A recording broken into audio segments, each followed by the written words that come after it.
Olá, seja bem-vindo, bem-vinda em mais um episódio do podcast Diálogos da Educação. Hoje, reunidos aqui com a gente, o coordenador da Rede Serra, do município da Serra, e também secretário de comunicação do Sindiúps, e também secretário de comunicação da CUT, Paulo Loureiro. Do lado dele, nós temos a doutora Ângela e também o doutor Luiz Felipe, que são do departamento jurídico do Sindiúps. Bom, o nosso assunto hoje aqui é processo jurídico. Bom, eu quero abrir o microfone para vocês brevemente, para vocês cumprimentarem os nossos telespectadores, os nossos telenautas. Paulo. Olá, então é esse debate, esse diálogo com o departamento jurídico, para te levantar as questões, os ruídos da rede, sobre os nossos processos jurídicos. Lembrando que dia 22 agora, né, fizemos um Dia Nacional de Luta pela Defesa do Piso Nacional, e eu acho que um dos principais processos aqui hoje que a gente vai tratar um pouco é da Lei do Piso. Olá, espero que a gente aqui hoje consiga trazer para vocês os esclarecimentos que vocês buscam e que vocês fiquem satisfeitos com os nossos esclarecimentos. É isso aí. Eu acho que a gente tem muito a esclarecer, né?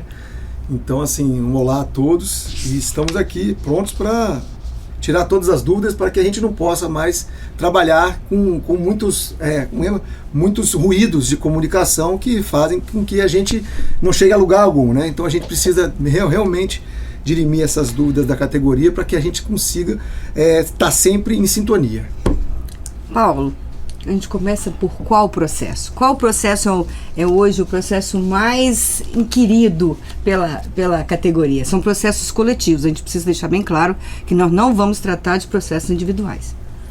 Bom, me parece que o tempo hoje necessita um esclarecimento maior sobre o processo da Lei do Piso. O município da Serra, ele é pródigo em muitos processos. Temos muitos processos. Graças a Deus, a doutora Ângela está aqui. Ela pode falar sobre esses vários processos que já, para informar melhor, nós já vencemos.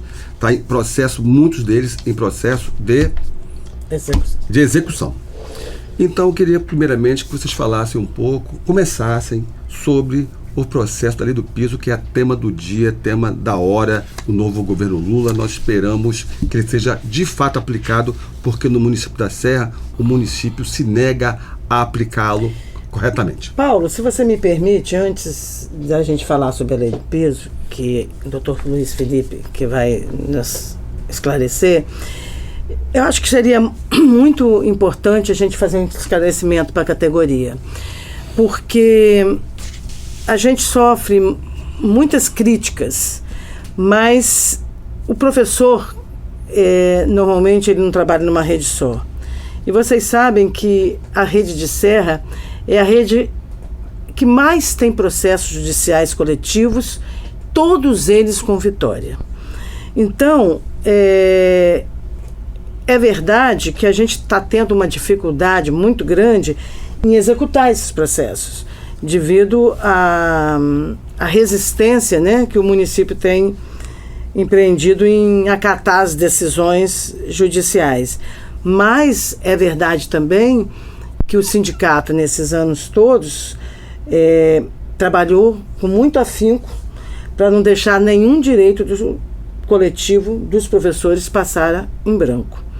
Eu queria fazer esse esclarecimento porque muitas vezes... Tem gente pegando carona, né? Tem gente pegando carona fácil, né? Só no finalzinho, outros advogados pegam no finalzinho e aí consegue talvez algum provimento individual um pouco mais rápido, em detrimento de todo aquele processo coletivo que tantos anos, né, que a União fez a força, e aí ele se vangloria desse ato, né, final e esquecem do que foi feito aquele processo, do quanto a luta teve para aquele porque processo. Na verdade... O trabalho todo do Sindiúps, aí chega no finalzinho, quem ganha a fama é o outro advogado. Exatamente. Na verdade, um processo durou 10, 15 anos para se chegar num título executivo, né? Todo um trabalho de um departamento. Não só do departamento, do próprio sindicato. O sindicato que é todos nós, todos os professores. Do sindicato como um todo, né? Na verdade. E aí depois, quando você tem aquele título executivo, que é a coisa mais difícil de você conseguir, Sim. Aí vem alguém, pega aquele título e Fulano, vai, executa, e como se dele fosse todo o mérito. O mérito, né? É assim. Doutora Ângela, a senhora falou uma coisa que me chamou a atenção, que é muito difícil a prefeitura, a gestão da Serra pagar os processos. Por que é tão... Por que ela faz? Por que demora tanto? Porque, infelizmente... Por que ela não quer cumprir as decisões judiciais? A senhora falou em cumprir. A nossa legislação permite toda esses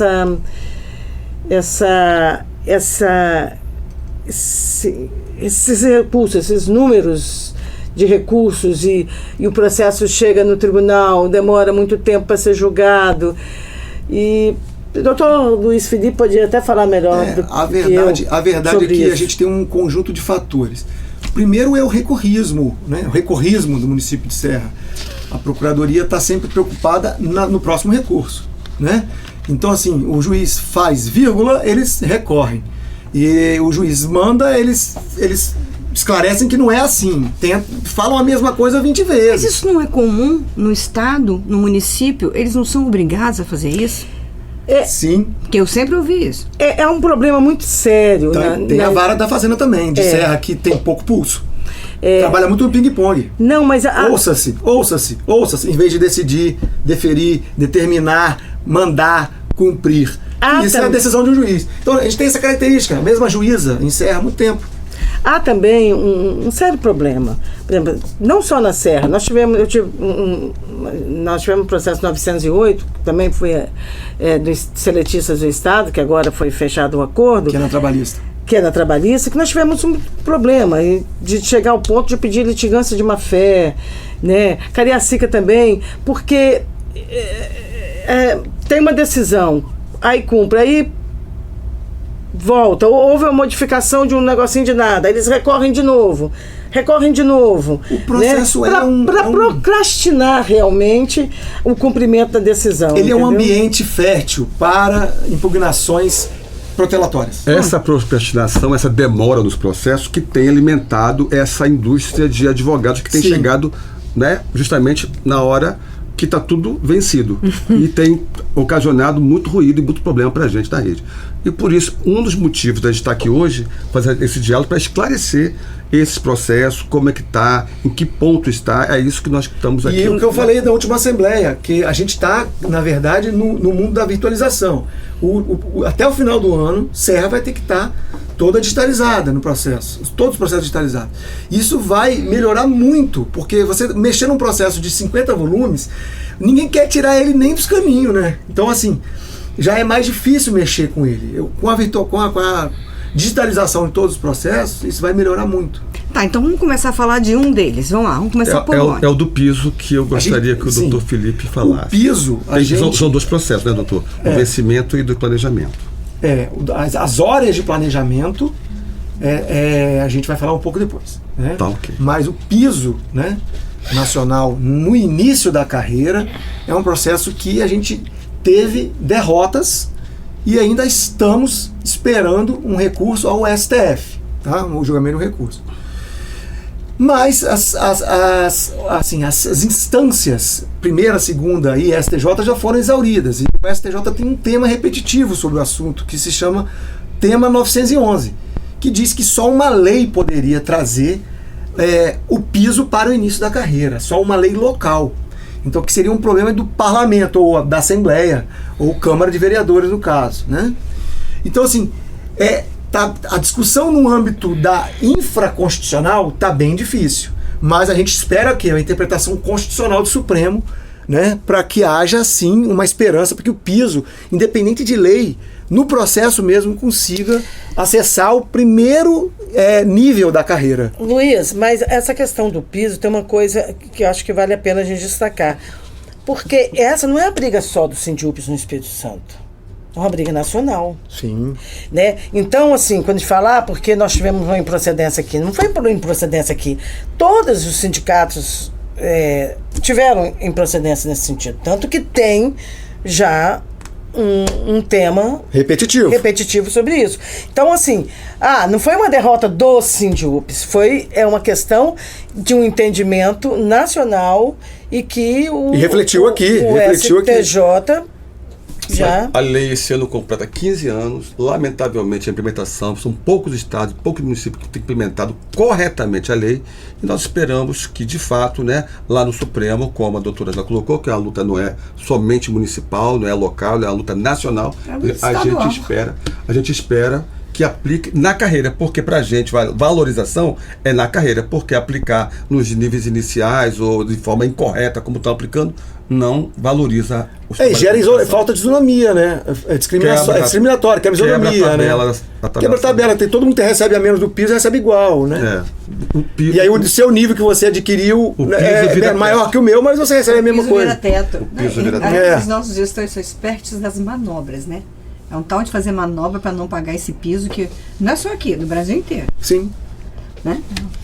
Sobre os planejamentos, doutor. Então, sobre o processo de planejamento, a gente, infelizmente, também não teve sucesso na primeira e segunda instância. Estamos indo para o STJ num recurso que discute exatamente esse 1/3 de planejamento, né, das horas do professor. Está bem claro que o município de Serra descumpre, né, que utiliza só 1/5. Isso ficou muito claro no recurso. Infelizmente, a gente tem algumas decisões judiciais que elas levam mais para o lado político do que para o lado jurídico, né? A gente mesmo demonstrando que o STJ, que é o Tribunal Superior que trata da legislação infraconstitucional, já disse que tem que ser 1/3, né, que tem que cumprir, e mesmo assim o tribunal foi reticente. Explica melhor para quem não tá, quem assiste, mas não é professor, o que significa esse planejamento? A gente conseguir ter 1/3 de reservar 1/3 da carga horária reservado para planejamento e não em sala de aula. Isso é o que diz a lei, mas que não é cumprido. Porque, por exemplo, a carga horária do professor de Serra é 25 horas. Dessas 25 horas, diz a lei, e essa lei é tão clara, eu não entendo como que um juiz pode entender diferente. Porque o município de Serra fingiu que fazia 1/3.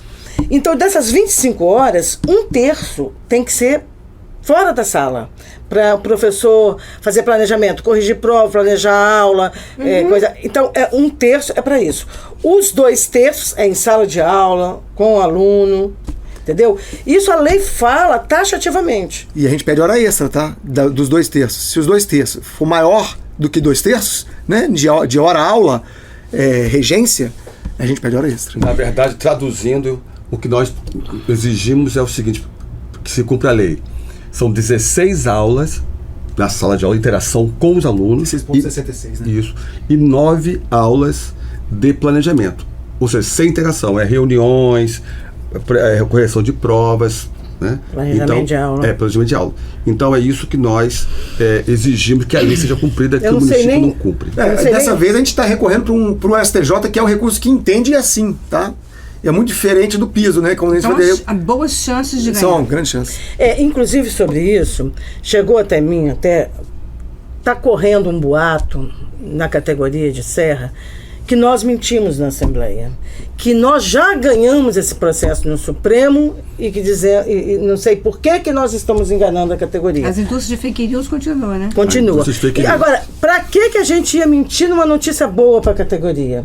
Não entendo. Mas então é para esclarecer a categoria agora, que nós não estamos mentindo. De fato, infelizmente, nós ainda estamos aguardando que o processo seja julgado.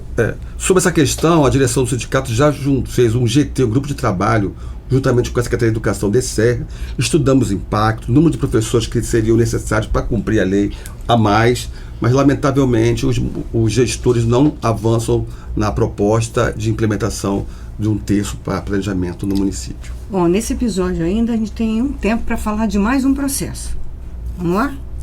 Qual é o outro Podemos processo? falar do processo da progressão, que também ele é muito importante para a gente, né? Da progressão, que está na ponta da linha, já vencendo em todas as instâncias. É hora de executar, é hora de pagar, doutor. Então a categoria está toda aflita, porque eles sabemos que uma parte já está no contra-cheque e falta de discutir o retroativo. E isso interessa a categoria aflita, né? Querendo saber como é que vai, e tem esses advogados inescrupulosos que têm entrado no processo e atrapalhado. Queria que você falasse um pouco sobre isso. Tem professor que prefere dar 20% ou 30% para um advogado no final do processo, né? Para talvez ter uma agilização do processo. Talvez. Enfim, talvez. Mas a gente está numa fase muito avançada, né, Paulo? A gente já está com o laudo pericial pronto, né, no processo. E, inclusive, nós concordamos com o laudo pericial. Então, existe o valor calculado para cada um dos 890 filiados do Sindiups, tá? Que inclusive na Assembleia eu disse que se você pegasse o seu vencimento básico em outubro de 2013 e multiplicasse ele por 80 ou até 95 é a margem, a média do que você pode receber nesse processo da progressão. Só envolvem os filiados? Não envolvem filiados e não, na verdade, em filiados e não filiados. Esse processo ele é aberto para a categoria, mas precisa ter trabalhado em 99, 2001 ou 2003. Então você pode ter chegado... Não, quem chegou em 2003 já está fora. Já está fora. Tem que ter chegado com 2 anos antes, né? Então tem que chegar em 2001. Pelo menos 2001. Pelo menos 2001, né? Porque são 3 progressões. Uma em abril 99, abril 2001 e abril 2003. Ok? Então esse retroativo está sendo calculado, já foi calculado, e hoje o processo está com o município de Serra, com a Procuradoria, para manifestação. Ao mesmo tempo, a gente tem uma interlocução tentando fazer um acordo que envolva os processos dos biênios, que são 2 biênios, e o processo da progressão e o da Lei Mota. Talvez a gente consiga fazer uma interlocução. Vale informar que já está desde outubro de 2013 que os professores já estão recebendo a progressão. O que nós estamos discutindo agora é somente o retroativo. Sim. Bom, já que você falou dos novos processos, a gente vai discutir num novo episódio. Eu quero agradecer muito a presença de vocês aqui, foi um prazer. E você que nos assistiu até agora, compartilhe esse vídeo, compartilhe esse áudio do nosso podcast Diálogo da Educação. E você pode ouvir andando, caminhando, você pode ouvir no carro, no transporte coletivo. E eu agradeço e até breve. Até o próximo episódio.